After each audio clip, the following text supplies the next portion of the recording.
Tomorrow is Halloween. But that's not the main event. Tomorrow at high noon, the infamous farmhouse in Harrisville, Rhode Island, goes up for auction. You know the one. The house from The Conjuring. This isn't just some movie set, it's the real deal. A place steeped in local legend, paranormal lore long before Hollywood came knocking. For a filmmaker, for someone who lives to tell stories. The chance to spend one night inside. The very last night before it changes hands forever. The keys felt heavy in my hand, not just with the weight of old brass, but with the weight of history and the countless stories whispered about what happens within these walls after dark. My goal is simple. I want to document this place.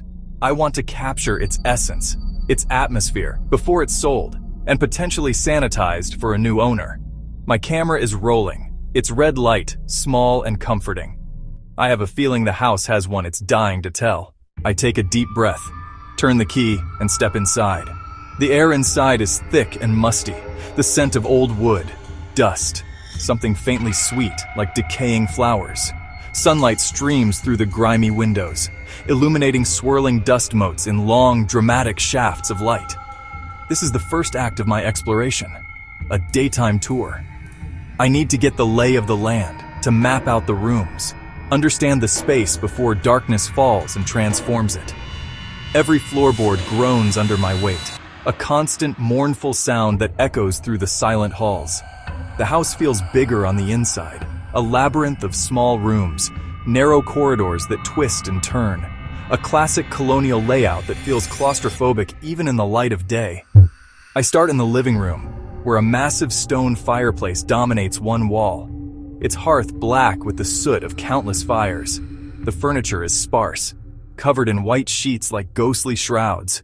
It's a museum of a forgotten life. Upstairs, the atmosphere changes. The air grows noticeably colder, a distinct pocket of chill. The hairs on my arms stand on end. I mention it to the camera, my voice a little quieter now.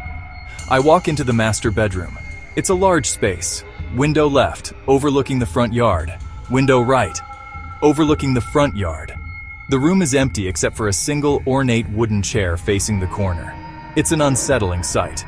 I film the chair. Then a large framed painting slides off the wall behind me. The painting clatters to the floor. Sharp bang. Impact. Tinkle of breaking glass. I whip around, my heart hammering against my ribs. I film the aftermath. The painting lying face down on the warped floorboards. A spiderweb of cracks across the glass. The nail is still in the wall, bent slightly downwards. Maybe the wire on the back of the frame was old and rusty. Maybe my footsteps, heavier than I realized, vibrated through the floor and jostled it loose. I find an explanation. I have to. It's broad daylight. My mission is to remain objective, to document, not to sensationalize. But the timing was perfect, almost too perfect. In another room, a child's bedroom by the looks of the faded, whimsical wallpaper. I encounter another cold spot. This one is more intense. A column of frigid air in the center of the room.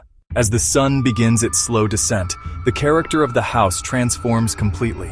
The golden light of late afternoon pours through the windows. Long, distorted shadows stretch and crawl across floors and walls like inky black tentacles. The house, which felt dormant and still during the day, now seems to be waking up. The ambient sounds change too. Gentle creaks, deeper groans. The wind picks up outside and whistles through the eaves with a low, mournful howl. I set up a few static cameras in key locations. Living room, upstairs hallway, kitchen. To capture anything that might happen while I'm in another part of the house. I do a second walkthrough with my main camera to capture the transition from day to night. Familiar rooms look alien and menacing in the deepening twilight. Corners become deep, impenetrable pockets of darkness. Doorways feel like gaping mouths leading into an abyss.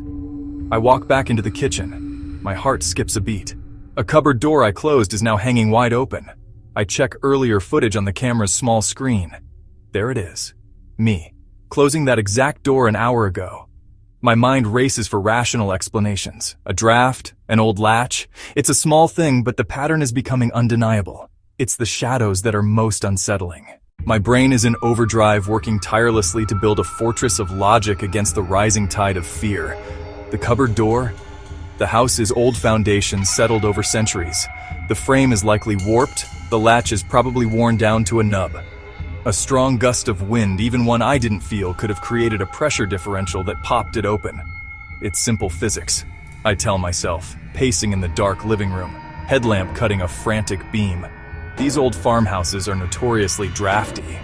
It's the most plausible, the most comforting explanation. I repeat it like a mantra. Then there's the shadow in the hallway. That one is tougher to dismiss, but I try. The sun was setting, casting long, dynamic shadows. A car could have passed on the distant road headlights, cutting through the trees at a strange angle, making the hallway light shift oddly. Or maybe a bird flew past the window at the perfect moment. The human eye, especially in low light, is easily tricked. Our brains see patterns and shapes. It had to be. Midnight. The witching hour. The world outside has gone completely silent. The darkness inside the house is absolute. I'm sitting on the floor in the main hallway, a central point to monitor the rooms. Laptops showing the feeds from the static cameras. Audio recorders running. My main camera on a tripod pointed down the hall toward the staircase. The air is cold and heavy. The silence has a sound of its own, a low hum in my inner ear. The house feels like it's holding its breath, waiting. And so am I. For a long time, nothing happens. The stillness is unnerving. Grainy, green-tinged footage from the other rooms. Empty. I feel a little foolish, like a kid on a sleepover telling ghost stories. Maybe the house has finally settled for the night. I sip cold coffee from my thermos, a small anchor to reality. I check my audio levels. Everything is flat, and then it's not. It starts with the audio feed from the kitchen. A sudden burst of static, a loud electronic screech. I jump and rip the headphones off, my ears ringing. The kitchen feed is glitching, the image tearing and rolling. Then, just as suddenly, it stops. The video returns to normal. The audio is silent. A few minutes later, a new sound begins. It's coming from directly above me. Footsteps. Slow. Heavy. Deliberate. A steady rhythmic tread. Creak. Pause. Creak. Pause. Someone or something is walking across the master bedroom floor. The room where the painting fell. I am frozen in place. Every muscle in my body tensed. I know for a fact I am the only living person in this house. The footsteps continue their methodical pace, back and forth, back and forth. The sound of someone pacing, waiting. The house is no longer holding its breath. It is breathing, and it is moving. I have to move. I have to investigate. I can't just sit here. I grab my main camera from the tripod. Cold metal against sweaty palms. My hands are shaking. I force them still. I rise, careful and deliberate so as not to make a sound. The master bedroom is a void. My camera's night vision, which worked perfectly in the hallway, can barely penetrate the darkness in here. The image on my screen is murky, indistinct, like looking through muddy water. The room is unnaturally dark, absorbing the infrared light rather than reflecting it. And the cold, it's breathtaking. It's a deep, penetrating cold that seeps into my bones, making my teeth chatter uncontrollably.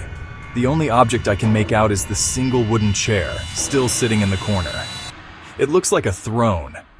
I stand just inside the doorway, afraid to move further. I pan the camera around the room, or at least I try to. The space feels wrong, the geometry skewed. The corners seem deeper than they should be, the ceiling lower. The silence here is different from the rest of the house. It's heavy, pressurized, pushing in on you. It feels ancient and aware.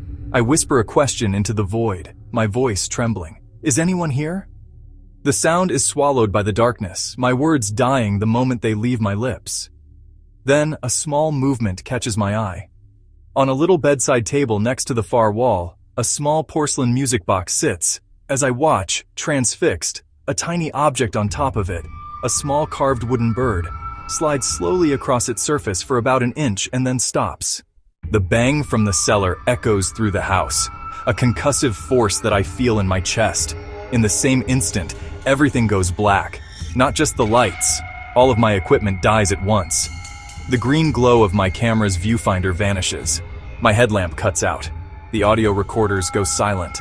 I am plunged into a darkness so total and profound it feels physical, like being wrapped in black velvet. The sudden absence of the electronic hum I'd grown accustomed to is jarring, leaving a silence that is absolute and terrifying. The house has cut me off. It has blinded me. I'm standing in the doorway of the master bedroom, completely disoriented, my heart trying to beat its way out of my ribcage. The intense cold from the room is pouring over me. I can't see anything. I can't see my own hand in front of my face. My only senses are touch, the feeling of the doorframe against my back, and hearing. All I can hear is my own ragged, panicked breathing and a new sound. It's coming from the corner of the room, from the direction of the chair. It's a soft, wet, rustling sound, and then static.